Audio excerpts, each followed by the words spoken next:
माझं नाव शिवराज माधवराव बालुरे आहे। मी वायलेनगर कल्याणला राहतो। माझं वय 52 आहे। मला पायाचा खूप त्रास होता, गुडघ्यांचा त्रास होता।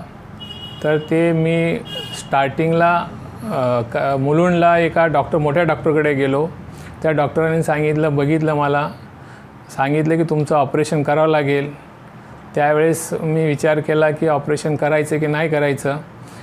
मग मी इकडे परत घरी आलो। घरच्या लोकांचा विचार घेतला आणि मी दुसऱ्या एका डॉक्टरला दाखवलं। त्यांनी सांगितलं की बाबा तुम्हालाही ऑपरेशन करावंच लागेल। 2-3 डॉक्टरांनी सांगितल्यानंतर मला रेफरन्समधून डॉक्टर अशोक तिवारी प्रथमेश स्पाईनमध्ये असं कळालं की ते निडलिंग करून आपलं पाय व्यवस्थित करू शकतात। तर मी त्यांना येऊन भेटलो। त्यांनी सांगितले 2 महिने वेळ लागेल, 2 महिन्यात तुमचं ट्रीटमेंट पूर्ण होईल। त्यावेळेस मी त्यांच्याकडे ट्रीटमेंट चालू केली। 2 महिन्यानंतर माझे पाय व्यवस्थित चालायला लागलं।